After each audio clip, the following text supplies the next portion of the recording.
Hey VC, what's up? It's me, yours truly. I am back to post a quick video here. This is going to be just kind of a part two video to a contest entry I did a few days ago, about a week or so ago, something like that, where we were asked to show 5 artists that people who maybe met us for the first time or discovered our channel for the first time would not assume were artists that we liked or stuff that we had in our collection. And so I pulled out a number of different albums and I, did the video. And then Kevin over at Me, Myself, and My Vinyl, he just made a comment in that video like, can't wait to see part 2 or something of that nature. And so I was just like, well, there was a number of albums I pulled out that I didn't use, so I'll just make a part 2 and show 5 of those albums that didn't quite make the cut on the first 5. Just any excuse to talk about music. So here are 5 other albums that could have been in that particular video. So we'll start off here with this one, which is the Monks of Norcia here. This is one that I picked up at a Barnes & Noble probably about 5-6 years ago, something like that. And I'd had some gift certificates I'd won at work, and I was just there kind of picking up a few things, and this popped up, and it just looked kind of interesting. And I just kind of thought, hey, let me give it a try. And it really is cool stuff. It's almost exactly what you would expect. It's just kind of like monk chanting, singing, however you want to kind of describe it. Almost kind of describe it like Enigma without like the cool popish beats and that type of thing. But there's like 33 different distinct tracks on it, if you will, but just really kind of some different stuff when you just want to get away from kind of your, let's just say, typical music, so to speak. And yeah, I've spun this a number of times over the years. Just kind of, it's a very, very interesting album for sure. The next one here, oh, my jam right there, Sesame Street Fever. Absolutely love this album. And one of the reasons you can tell I do love it so much is in a video I just recently did, I was talking about condition of stuff in my collection, and I showed a Black Sabbath Paranoid, which is a white label promo, which has ringwear on it. And I kind of talked about how this was the worst condition album in my entire collection, and you wouldn't find more than 2 others that have ringwear. And this is one of the others that actually has this type of ringwear.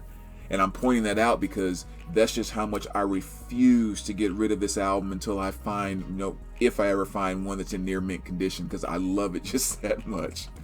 And not even going back to like, old childhood memories and stuff like that, because I wasn't a big Sesame Street kid. I was more of a Electric Company kid, and a lot of the music and stuff like that I remember, the Knock Knock Rock and all that kind of stuff goes back to Sesame Street. I'm sorry, goes back to Electric Company. But it's just songs like C is for Cookie. It's just one of my absolute jams. I freaking love it.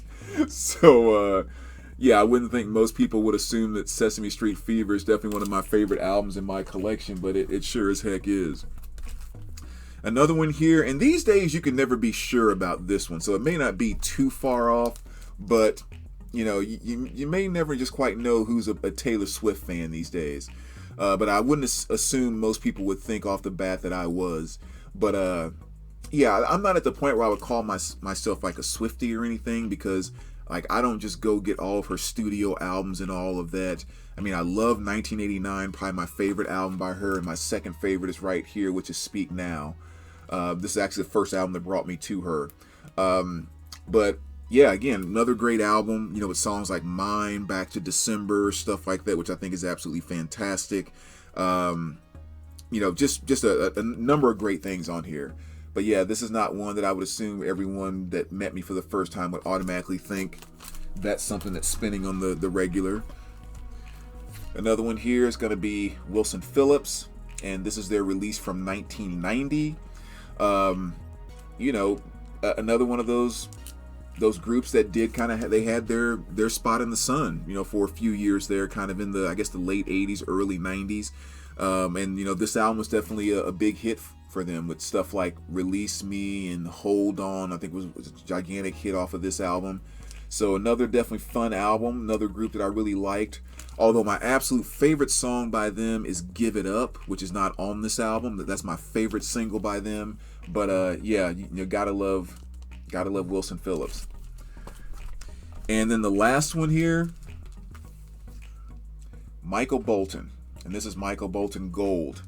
I don't care what people say. I like Michael Bolton. Now, I have to kind of put I have to qualify that, because when there are a few kind of very narrow scope things that I cannot stand by Michael Bolton. So like if I could figure out how to wipe the song "How Am I Supposed to Live Without You" off the face of the earth, I would, because everything about that song just freaking drives me crazy and I hate it to no end.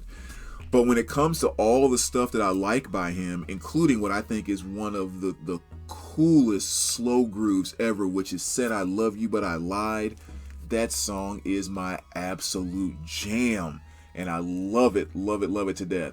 Which is why I was so excited when I finally saw this being pressed, because that studio album that's on, I don't think that was ever pressed on vinyl. So for the longest time, you just couldn't get it on vinyl. So to finally have it with kind of just the greatest hits here, but yeah, I mean, Michael did his thing. I mean, I can definitely understand why some people don't like him, because like I said, the stuff that I don't like by him, it drives me beyond nuts. But the stuff that I do like is just absolutely fantastic. But yeah, "Said I Love You But I Lied," I never get tired of hearing that song, and I will sing the heck out of it when it comes on. So that's another one I think will kind of fit the bill. So anyway, there you go, VC. Just another 5 to kind of add on to that thread. As always, let me know what you think. Appreciate you guys watching, and we will talk to you soon. All right, take care, guys.